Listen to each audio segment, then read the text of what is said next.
I'm Will Reuter, and this is HBA After Hours, a podcast from the Home Builders Association of Greater Kansas City.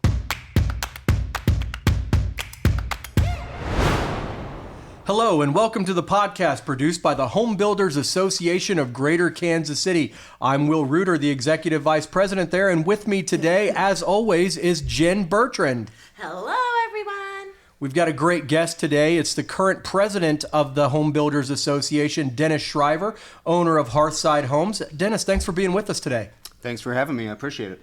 Well, Dennis, tell us a little bit about, how you find yourself at this table, how you found yourself in the presidency of the HBA for 2024, and just a little bit about yourself and your company. Okay. Well, I own Hearthside Homes of Kansas City. We primarily focus in the Northland of Kansas City.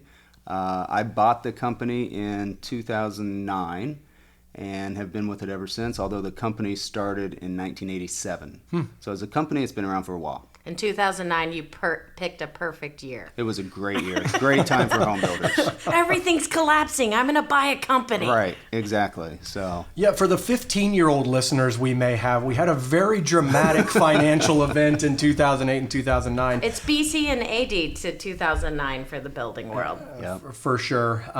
But Dennis, Hearthside was not your first foray into home building. You've kind of built all over the state of Missouri, but you're local to Kansas City as well. Correct. Yep. I grew up in Murraytown, lived in Kansas City most of my life, aside from some time in the military. So I started building homes in 1997. I'm going to jump in there and say thank you for your service. That is awesome. I have a partial love for the military, but I want to jump in and ask, let's just go ahead and talk about while we're all here. Everyone's wanting to know, tell us why homes are so expensive. Can you give us any insight into that? Well, it's a very broad question with a lot of different answers. I know. So I appreciate the real specific question.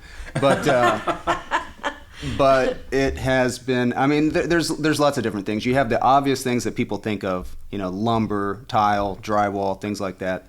Those are all a bulk of the costs. Then land is another huge aspect. Land runs roughly 16 to 20% of the price of a new home, is the piece of ground that it's sitting on. Another huge component is regulatory costs. Regulatory costs run about 24% of the price of a home right now. So that's, wow.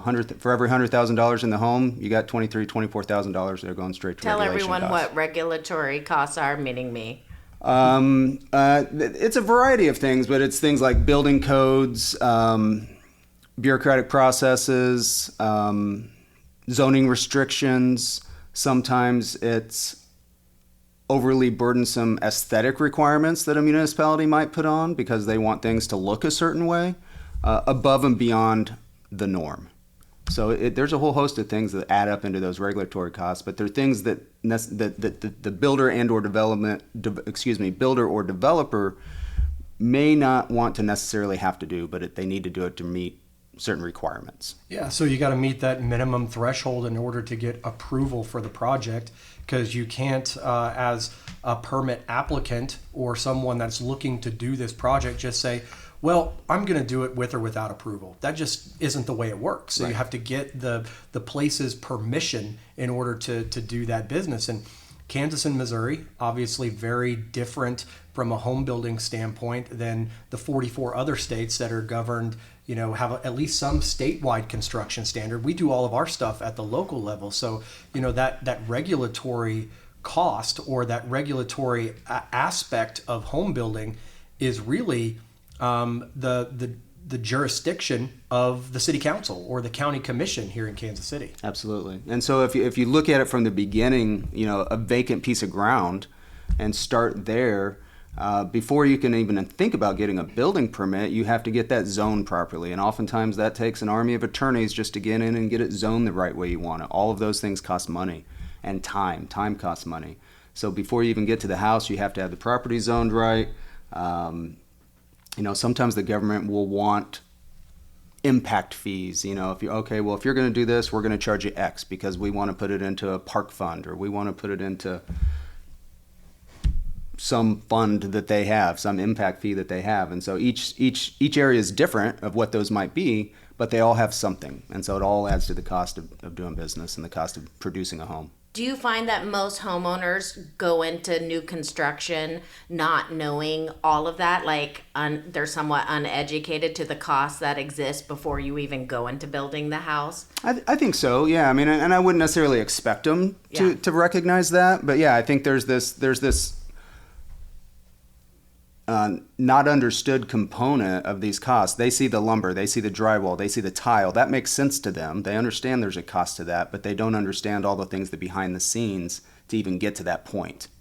Yeah. And that's a burden, but also a responsibility on the part of the builder to help them navigate, that process. And I think that's really one of the value adds for people looking into new home construction is that professional, that residential construction professional is gonna bear a lot of that, and so you don't have to navigate that yourself. Absolutely. That's the way that you can commit to a smooth process for somebody that's going to look to get into new He's construction. like, that represents these 5 gray hairs right here. Right.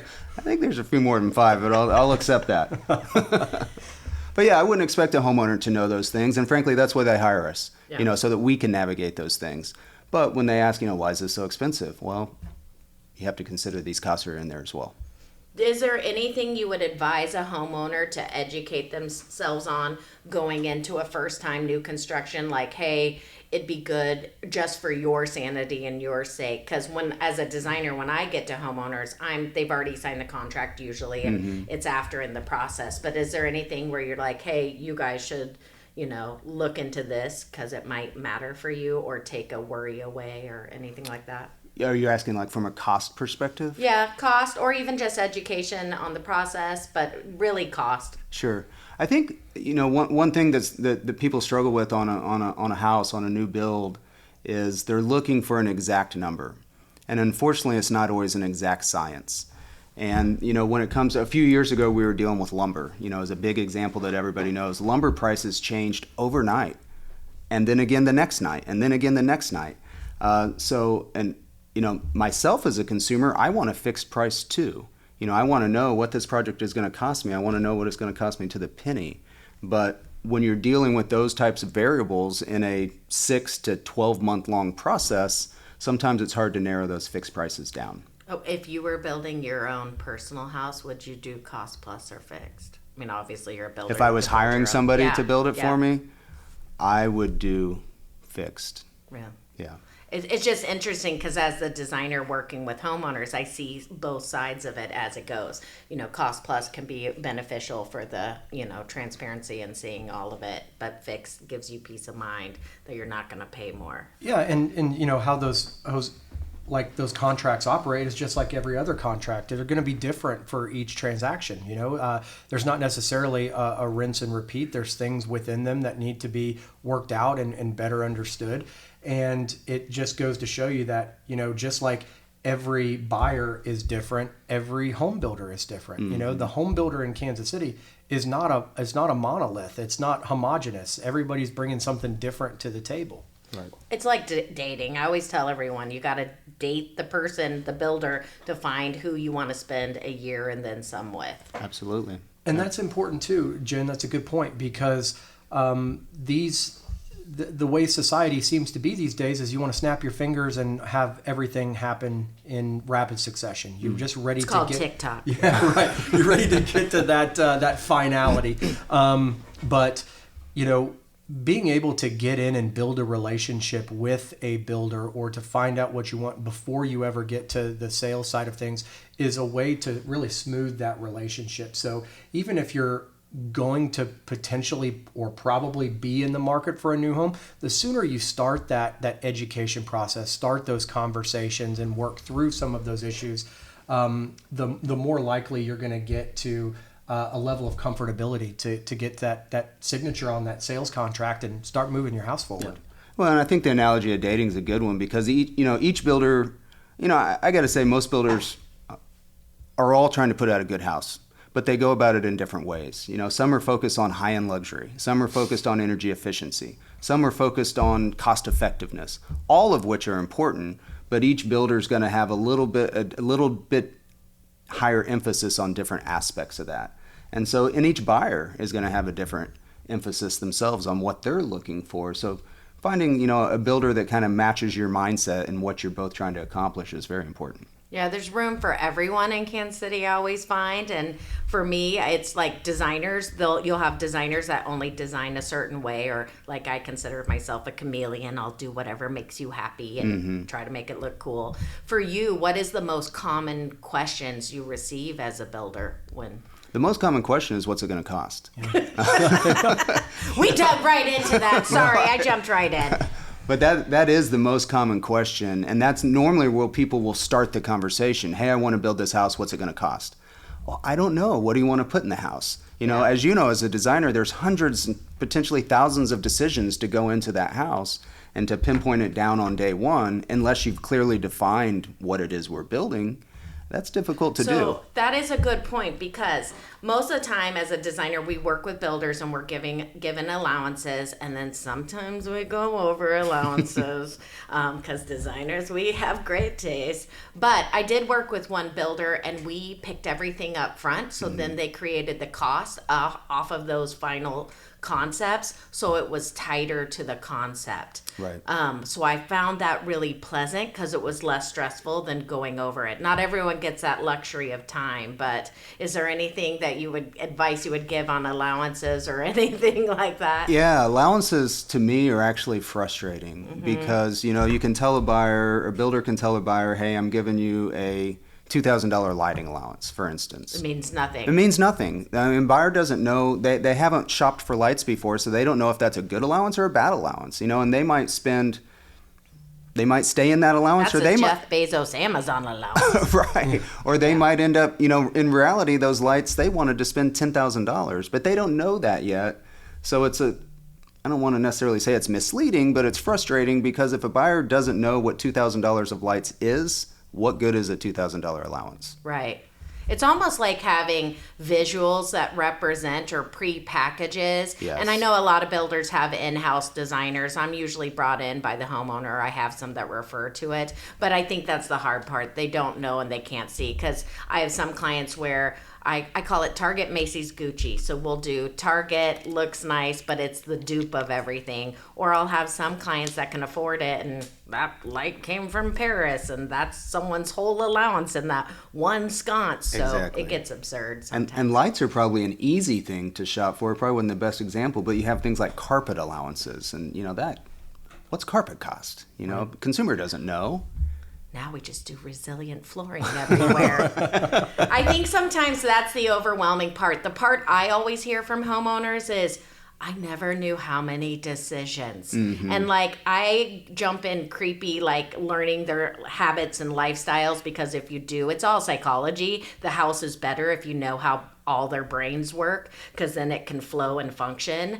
We talked about it on one of the other podcasts about just building a more thoughtful house. Yes. So is there anything you're seeing that you're really enjoying about how the concept has evolved a little since COVID, since anything? Yeah, I think it has evolved a little bit, and I think that's an important aspect of just finding out how do they live. And a lot more people are working outside their home. Family dynamics are different for every situation, and it's not just a cookie cutter house necessarily. It's trying to match how do they want to live, and here's a space that matches that. And it varies for each family and for each person. Yeah, and so, on what we're talking about with allowances and all of those decisions you have to make, that is one option, when you engage a builder prior to, even selecting the lot where it's going to go, having those conversations. But there's also other kinds of homes that are being built basically in anticipation of a buyer coming in the form of what we would refer to as a spec house or a speculative build, where a builder is, buying a lot and starting the construction process knowing that this is going to attract a buyer. What are some of the calculations that go in for a builder in determining where to put a spec, how many specs to do? What are some of the factors that kind of dictate that? Yeah, and spec homes is actually what I focus most on. I do far more spec homes than what I call a build job, where I'm building for somebody from scratch. So But location, I mean, the three rules of real estate: location, location, location. Right. So if you're going to build a spec home, you want it to be in a location that is thriving, that's popular, where people want to be. You determine that through market research and knowing the area that you're building in. And then from there, the house is, you make a calculated decision on trying to determine what type of buyer is most likely to purchase in this particular location. If you're targeting young families, it might be a 2-story that you put in as a spec. Mm-hmm. If you're targeting retirees, it might be a ranch that you put in as a spec. And so it's knowing the demographics of that area in terms of the family type and makeup. And it gets more and more challenging because some of these, we got the neighborhoods now, they're not pigeonholed into all one type of buyer there. You see, the full gamut of people in the same neighborhood. So, what we like to do is build a little bit of everything. Mm-hmm. So that we have something out there that meets as many different opportunities, as many different type of buyers as we possibly can. And I think it's important just from an economic standpoint that we continue housing production as a society, as an economy, in anticipation of that demand, because demand is there. Mm-hmm. It exists. There's not enough housing. I mean, the Mid-America Regional Council just produced a report saying that we're thousands and thousands, maybe up to 24,000 units of housing short just here in Kansas City. And so all of that risk that you're taking and you and your fellow builders are taking to put that housing production online, knowing that, hey, I don't have a buyer yet, but I'm at least somewhat confident that someone's going to take this off my hands at some point. Right. So that risk is borne by you, and the benefit ultimately accrues to that buyer and ultimately the local economy. So Correct. Really, this is a thank you podcast to you. Right. But it is very true. It's super stressful. Like, I don't think I'd want to take on the pressure of that. I'm doing 2 spec houses that are in Cedar Creek right now, and they're high end, and it's fun. Well, it's a lot quicker when there's no client and I'm just picking it and trying to decide what they'll go for. Yeah. And I always think spec undermines the concept of what it is, because you're really creating a special moment for someone's new beginning. So Absolutely. Imagining what they're going to love. But when you said every neighborhood has a bunch of different people in it, I kind of think that just sums up Kansas City. Absolutely. We're like such a melting pot of everyone's gone abroad and all over and then come back and been like, Kansas City is so much cooler than I realized. I like it. Yeah, we got running water and everything. It's amazing. Not the sleepy cow town that we had kind of been founded as, but we've got Taylor Swift in town obviously now. So I'm going to run into her one day. So we're internationally cool now. But I want to ask you guys, since you're both HBA people, I want to know, what could the average consumer, by watching you guys, what will they gain from it? Like, what should they watch for? Where do they get that information? Because if they're like, okay, you guys all sound smart and nice, and yes, I should pay attention, what kind of information should they be looking for, and where should they be looking for it? Well, as an HBA, we've been investing in more consumer education resources on our website, kchba.org. So there is a blog, there are articles. These are just kind of educational pieces to introduce people how to essentially ask the right questions, because this is such a broad and important topic that it can be very overwhelming. And so where you select your sources of information are important. I think when you're reading the Wall Street Journal or reading or watching CNBC. I like that you think I would read that. Well, they just do a lot of stuff on housing, probably more so than any publication. That's why I picked them. Or watching MSNBC or CNBC or something like that. You're going to get this. Or Fox or whatever you like. We love everyone. Exactly. Whatever media source you consume, it's going to be a national housing perspective.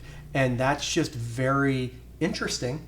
But is it actionable here in Kansas City? We're just our own thing. So we feel that sense of responsibility to be that source of local housing information by the people that are producing the housing. That's absolutely right. And that national media is what most people are consuming. And Will, to your point, that it's a national perspective. What's happening today in Florida is not the same as what's happening today in Kansas City. Thank goodness. Yeah. I'm just kidding. And so, but they average all that together, and housing is local. It's a very much a localized market, and so If you're just paying attention to the national news, you're not getting the full story. Yeah, so local information through HBA.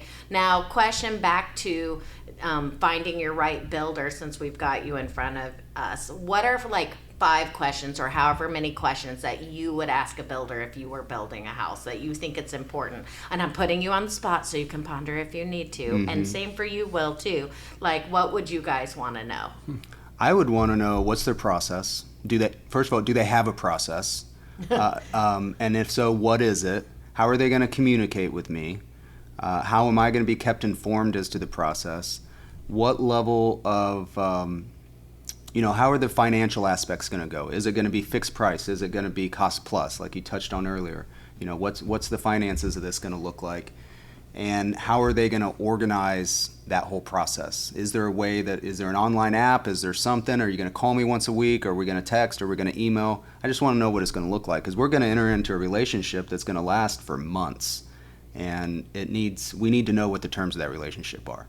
Yeah, and if it doesn't feel right from the beginning, it's not going to feel right later. So I always say trust your instincts. I work with some people that are using co-construct or different things online, or some that are just in person and at every meeting, and they're a part of the process. So I think, are there any red flags that you guys would say, watch for this or anything like that? I mean, of course, HBA members of builders are awesome. This is not a massive push for it, but it does help weed stuff out.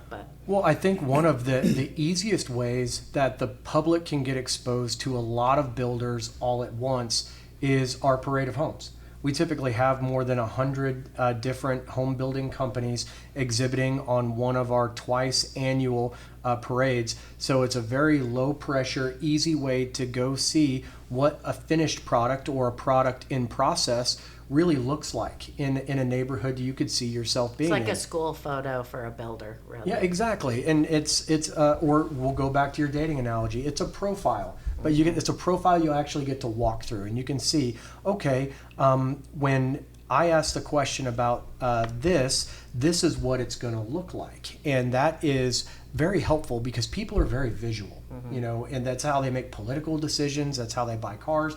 It's just, if you can see it and you can experience it, it's going to help you in your decision-making process. So I would encourage the public to come out to our twice annual parade of homes. We've got one in the spring and one in the fall. Hundreds of homes. It's the second largest parade in the United States. And so it's a really cool opportunity that's really only available to people in Kansas City.